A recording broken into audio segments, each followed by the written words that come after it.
The following podcast contains adult themes, graphic sexual content, strong language, alcohol and drug references, and some infrequent violence.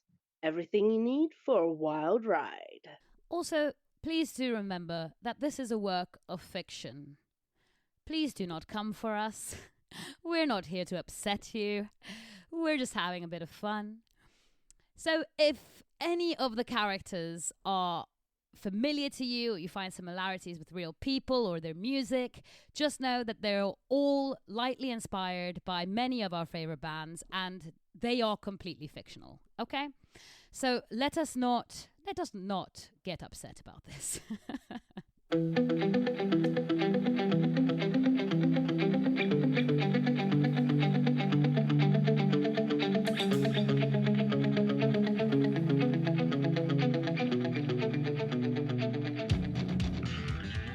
Welcome back to Unruly Confessions, episode 4, Knee-Jerk Reaction.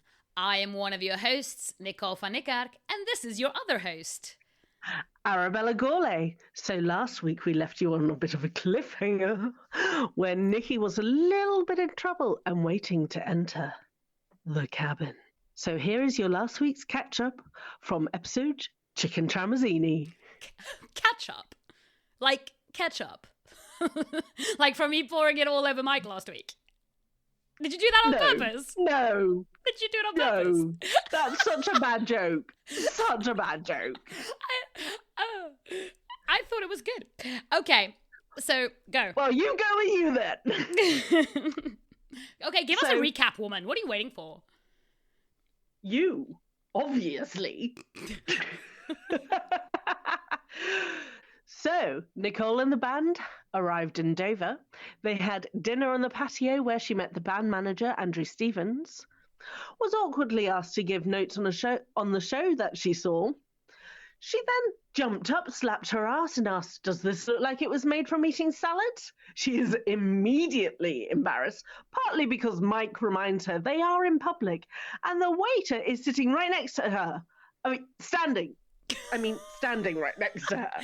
He's just joined in the fun. He's just like at the table now. He's at the table. It's a thing. He's joining in. It's a whole thing. Billy and Andrew make a quick exit. There's a bit more joking. Carter continues to glare at her. And then she gets a bit quiet for a bit until she starts singing out loud what she thought was in her head.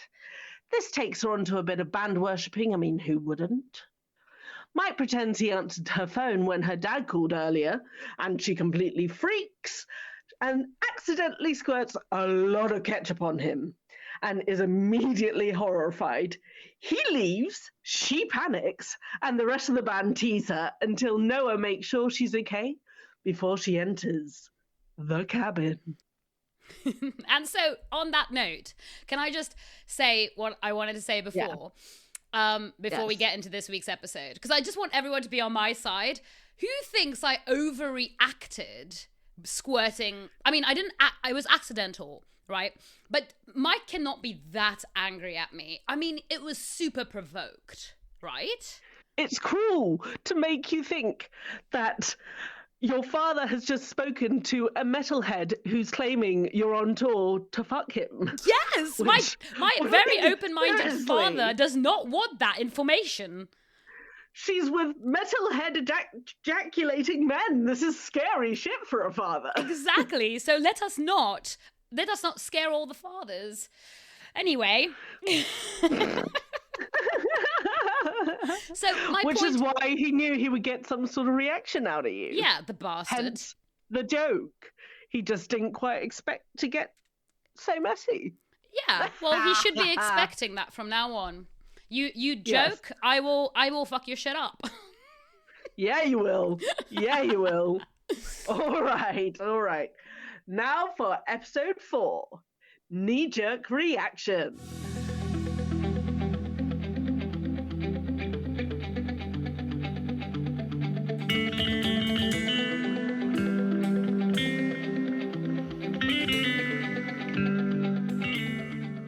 A light was on next to the bed. Mike stood in the faint glow, wearing nothing but a towel wrapped low around his hips. Ooh, it starts well. Mm-hmm. My heart raced in my chest, and I took a breath to calm it and struggled to keep it calm with him standing there. His hair was still wet and shining from his shower. Talk about cheesy movie setting. But my thoughts didn't help to calm my pulse. "Hey," I said barely audibly. Jeez. There was just a hint of a smile at the corner of his mouth, clearly showing off his dimples.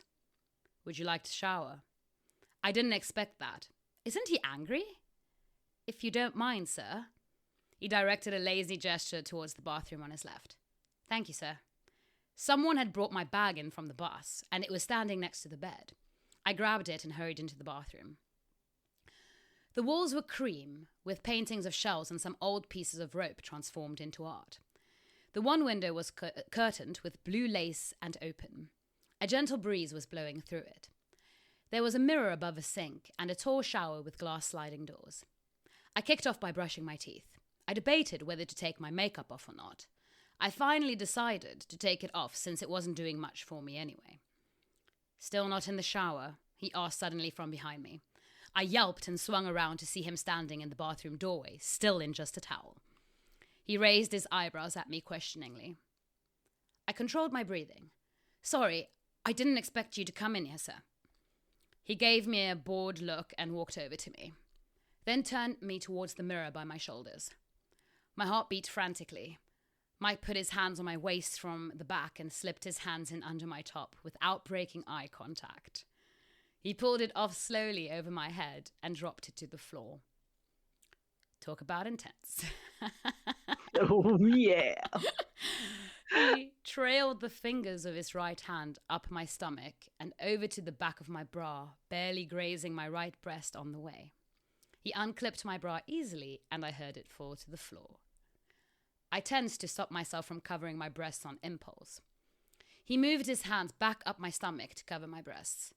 Still holding eye contact in the mirror, I noticed his eyes widen in surprise when his large hands didn't even cover all of my breasts. They are huge. They really are. Thank you, Bella. Yeah. He blinked quickly twice, breaking eye contact for a second and diverting his eyes to his hands. His lips pulled into a tiny smile as he resumed the eye contact in the mirror that caused butterflies in my stomach to dance wildly. He started tweaking my nipples between his fingers. I let my head fall back against his chest. He suddenly dropped his arms to my hips and turned me to face him. I instantly crossed my arms across my breasts. He frowned at me. "What are you doing?" "Sorry," I shook my head looking down. Knee-jerk reaction. For a second, his eyes crinkled in something resembling concern. "You know, because society raises women to hide our bodies and be ashamed?" He took my wrists in his hands and pulled my arms away from my breasts. "Society is bullshit," he smiled, then sternly said, "No hiding any of you from me." Whew. Sorry. He He unbuttoned my jeans and pulled them off at the same time as my underwear. I tensed again. It earned me an impatient stare from him. "Society is bullshit. Society is bullshit," I said quickly. To which he couldn't help but chuckle. "Get in the shower," he ordered. Although I could hear the authority in his voice, he sounded amused. Who "Yes, wouldn't sir." be? I mean, I am adorable. So, society is bullshit. Society is bullshit. "Yes, sir." I walked to the shower and opened the taps. I measured the temperature of the water until it was quite hot. Steam started evaporating throughout the bathroom. I got into the shower, but left the sliding doors open behind me. "Okay, so just water all over the floor." Might be a big shower. You never know. Double showers. You know what? It's a big shower. I decided. And you now get those showers that don't have doors. Anyway, this one has doors, but yes, it's a big shower. Big shower. Very big. I turned towards the flowing water, and it took care of the goosebumps that Mike had caused. I heard him close the door behind me, and I turned. I looked up into his eyes. They were gorgeous, like honey. He squirted body wash onto a loofah and handed it to me. "Wash my back," he said, and turned his stunning back towards me. "I thought you'd already taken a shower, Mr. Solomon," I said. He gave me a sharp look over his shoulder. "Wash my back," I said. I started working up a lather on his back. The back that had absolutely no tattoos on it when his stomach, chest, and arms did. "Hey, Mr. Solomon?" He grunted. "Why don't you have tattoos on your back?" I asked, unable to hold back my curiosity. I mean, as far as I know, people don't usually put tattoos on their stomachs before they have some on their back. "Where the fuck did you hear that?" he asked, turning towards me. Fair point. His eyes on me all of a sudden caused my brain to fuzz up. I don't know. His mouth pulled into a smile, dimples and all. He shook his head, still smiling. "You're so awkward sometimes." He turned his back to me again. "Thanks. And why would I put tattoos on my back when I can't see them?" "What do you mean?" "I have tattoos for myself," he sighed, as though my ignorance was causing him exertion. Frequently. What would the point... Yeah. What would the point be if I couldn't see them? "Oh," I giggled nervously. "I see." He turned... Do you? Do you? Oh, No, I don't, but I believe him. He turned his back towards the spray to wash off the soap. He took the loofah from me and started lathering my body with soap all over. I just stood rigidly letting him. He wiped it off slowly with a face cloth instead of making me wash it off under the spray. I felt mesmerized and slightly airy. I floated onto my tiptoes and tipped my chin to touch my lips to his. Shock crossed his face for a second before he grabbed my chin firmly in his hand and pushed me onto my knees. After a couple of seconds to get over the humiliation, I took him in my hand and mouth and pleasured him for a couple of minutes. Before I knew what was going on, he'd lifted me up by my arms and he slipped out of my mouth. I'm sorry.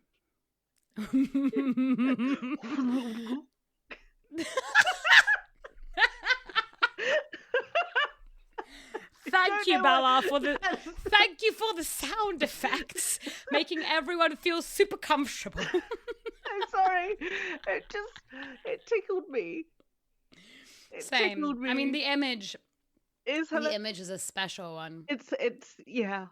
Feel clean enough? You are still holding on to my elbows. I'm just like, what? Am I just drifting in the air? Am I just floating? No, I think, like when you get elbows like that. What? You hold someone's elbow like that to help lift them up. Oh yes, but my feet are on the floor, I'm assuming. Yes. Oh, so okay, he's good. grabbed you by your elbows. So he's got the yes. backs of your arm against his arms. What? He's got his forearm against the back of your arm to lift you up. Feel clean enough? He asked, still holding onto my elbows. Good. He reached past me and closed the taps. He stepped out of the shower and walked dripping wet across the bathroom. I guess I didn't have to worry about not closing the doors before.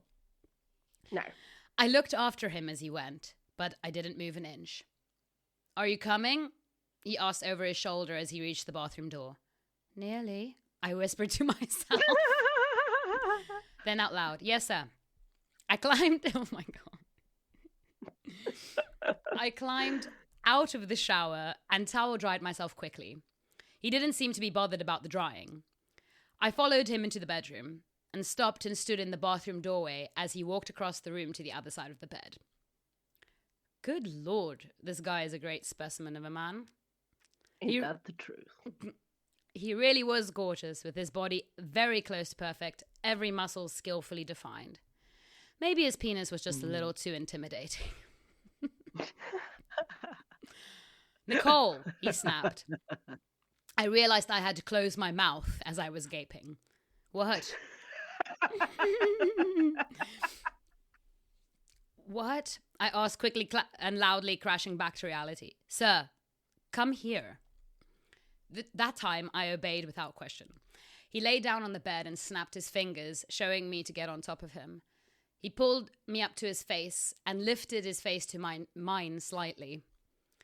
When his lips were inches away from mine, he smiled mischievously and pushed my face into his chest. Okay, what was the point of that? I wondered. I kissed his chest where my mouth was pressed into him, then licked down his sternum. I definitely didn't expect the soft skin that I was experiencing. I made a mental note to ask him if he moisturized, as though I thought he wouldn't appreciate it if I asked him then. Well, no, probably not. This is not that moment. Do you moisturize? Because it doesn't feel like you're just scale. So smooth and silky. He broke out into goosebumps when I took his right nipple in my mouth. Okay, that was audacious. I would have given him a little nibble, but I wasn't sure how he'd react to that. Wise. Very wise. He sat up suddenly and pushed me onto my back. I was disorientated with the sudden change. He reached down the side of the bed and came to crouch over me. Lift your head. I propped myself up on my elbows and he brought a black blindfold from behind his back. I started. Do you not like the blindfold? He asked. No, it's fine, I answered. I was just surprised. I've not used the blindfold a lot. At any time, just say the word and we'll take it off, he assured me. Yes, sir. He tied it around my eyes. It was freaky not being able to see anything around me, but I could hear and feel everything more intensely. That was the point. Are you going to kill me, sir? I giggled, touching the blindfold lightly with my fingers. What would the point be? I don't know, I said. Some sort of morbid fantasy? He chuckled. Maybe when the agreement ends. My heart jumped. Good to know I'm safe for the time being. He laughed darkly. I said I wouldn't kill you, not that you're safe. Oh. Okay. I mean, if anyone else said that, I'd be like, okay, red flag. But we know... Red flag. Get the fuck out of here. But this is fine. This is fine. It's fine. So good. I giggled nervously. Somehow it made the glow between my legs even stronger when he said that, unsurprisingly. Oh, you hussy, you. I felt his weight leave the bed. Mike? Mr. Solomon? I asked nervously. Where are you? There was no answer. Oh, don't scare me, please, sir. Still no answer. No, this is freaky. Good. His voice was far away then. What are you doing? I asked. Again, no answer. Come on. I touched the blindfold again. Don't do that. He suddenly whispered in my ear and caught my hand. I jumped. How did you do that? I demanded, trying to get the blindfold off, but he grabbed that hand too. If you're not going to stop with the hands, I'd have to tie them, he cautioned me. So are you going to listen to me? Yes. No. Yes, tie my hands. Tie my hands. Tie my damn hands. That would be too much at this moment. There's a lot going on. Yes, there is a lot going on. So are you going to listen to me? Yes. Yes, who? Yes, sir. He pressed me back onto the bed. I was very turned on. I wasn't scared, just excited. Lie still, he commanded. I'm trying. There was a long pause. You're shaking, he said. Are you scared? No, I'm not scared, I promise. Then lie still. I want to, but it's impossible. Why? The shaking is beyond my control. Explain. He was crouched over me once again. I could feel him moving. I shake when? He prompted. It's embarrassing. Just tell me, he sighed. When I'm aroused. He chuckled. I see. It's hilarious and so true. It is. Don't say so that. Funny. Hello. Okay. He chuckled. I see. I felt a finger up me and the shock of it startled me. Yes, you are. I could hear the smile on his lips. He pulled his finger out and I closed my mouth as I was gaping again. I both liked and didn't like being blindfolded. The mystery of what would happen next excited me, but I didn't like the stillness in between. He squeezed the nipple hard between his fingers. Ow, I moaned. I felt a numb pain in my neck and realized he was biting me. I had to laugh out loud as he knew exactly what to do. What? He asked, lifting his mouth. No, I said, nothing, sir. He inserted a finger back up me and pushed up hard at the same time, sinking his teeth into my neck. I writhed and grabbed at his back. Then suddenly his breath and mouth were gone. Are you serious? That's not written there. That's just me going, why? Stop playing. You ready? He asked, and I felt him move down my body slightly. Huh? Never mind. I felt him slide into me and I involuntarily grunted. Okay, what does that sound like?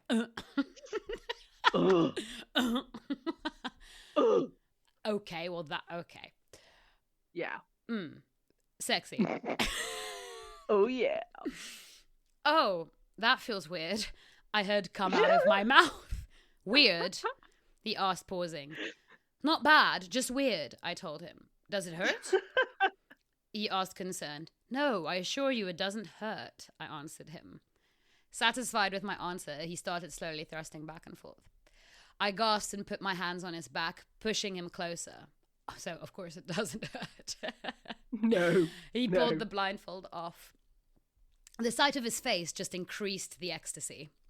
I had forgotten how amazingly gorgeous he was during the little time I was blindfolded. Mind of a goldfish. Oh, yeah. No, it's just, when like, I didn't really forget, but it's like, it's suddenly you're like, oh my God, yes. Dear God. Yes. Yes. He thrusted harder into me and put his right hand over my neck as if to choke me, but just kept it there. I exhaled in pleasure. He was looking at my breasts instead of at my face. He bent and took a nipple in his mouth, but still didn't look at me. When he straightened back up, he looked down at his own hand around my neck.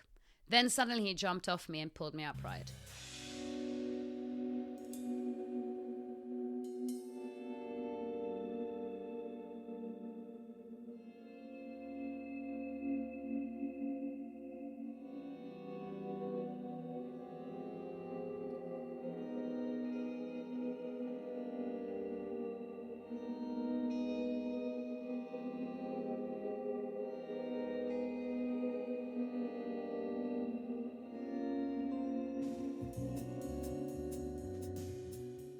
On all fours at the foot of the bed, he ordered. You're not going to... Just fucking do it, he replied harshly and pulled me in that direction. I went down on all fours, and he pushed up me from behind. My stomach knotted and a thrill ran down my spine. He picked up speed again, pushing my own libido up several notches. He jammed harder and deeper into me, grabbing my hair and pulling my head back. I gasped. He let go of my hair and rubbed my clitoris while he was thrusting. Sometime later, there was a pulling and stretching sensation in my lower stomach, and then a bubbling sensation followed. Everything contracted, and I let out a low moan as an orgasm took over my body. When it settled, I was shaking on all fours. It had gone really quiet. I realized Mike had pulled out. Arista glanced over my shoulder. He got up from the bed gracefully for a guy of his size and came to stand in front of me. He pushed me back onto my knees and stood holding himself in his hand. He took my jaw in his hand and squeezed my lips open. He stepped forward and moved into my mouth. He pushed too hard once and I choked. He was forced to pull out while I looked down, holding my throat and coughing. He sucked his breath in through his teeth. Sorry, was that too hard? No, I coughed. I'm fine. The tears in your eyes tell a different story. I like it. I opened my mouth to show him I was fine. Like a baby bird. What? What does that mean, like a baby bird? I don't know. What? Bella, what? It's like what baby birds do when their mothers go to feed them. Oh God. I don't. That's what sprung to my mind. I'm sorry. Yeah, thank you for that. Nice little image for you there. Yes, thank you. Everyone is very grateful. And disturbed. Mostly disturbed. He grinned. Apparently he's not disturbed. He grinned, thrusted twice into my mouth, and then pulled out to come over my chest. I looked down at the mess he made. Taste it, he ordered. I know what it tastes like. He tapped me lightly on the cheek. Don't talk back, just do it. I trailed a finger across my chest and licked it. What does it taste like? He asked with a mocking smile on his face. Like cum, I laughed disbelievingly. He squeezed my cheeks together with his hands and lowered his eyes to mine. My heart started racing again. Very descriptive, he breathed onto my lips. Creamy and salty, I suggested. Look me in the eyes, he said seriously. Never orgasm again without asking my permission. Do you understand? Yes, Mr. Solomon, I said quickly. I am sorry, sir. Why? He demanded. For having an orgasm without your permission. He let go of me and straightened up. Clean yourself up. Don't take too long, because I want to talk to you and I'll be asleep soon. Okay. All right. Hop two. I walked to the bathroom and closed the door behind me. I took a quick shower to clear my head and changed into my cotton pajamas that were anything but sexy. I'm laughing because I know exactly the pajamas I mean. Not sexy. No, I did not pack correctly for this tour. When I returned to the bedroom, Mike had 2 bottles of water waiting for me. You know, if I drink all that, I'll pee all night, I told him immediately. He laughed. Well, drink one at least. He compromised. Your hydration is very important. All right. I started drinking one of the bottles. So how was that for you? He asked, sitting on the bed. Not wanting to sound too much like a fangirl, but awesome? Basically perfection? I rambled off. Everything I could have dreamt, basically. So there was nothing you didn't like? I mean, the blindfold was neutral, I answered. Could have it or not. Yeah, meh. Fair enough. Won't use it again. I do think if you're cool from now on, we use the traffic light system so that you don't have to check if I'm okay with everything in the moment, I suggested. That works for me. How about you? I asked him. He frowned. Something I didn't like? I nodded. Nah, all good. Besides the orgasm without permission, he replied. But I do like the shaking. It's very gratifying. I can't control it, so if you didn't like it, I don't know what I would do. He chuckled. Well, it's a good thing I do. He enveloped me in a hug.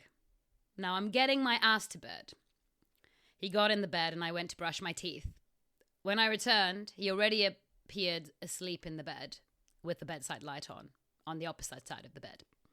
Mr. Solomon? He didn't reply. I wasn't sure if I was supposed to sleep in the bed with him. Are you asleep?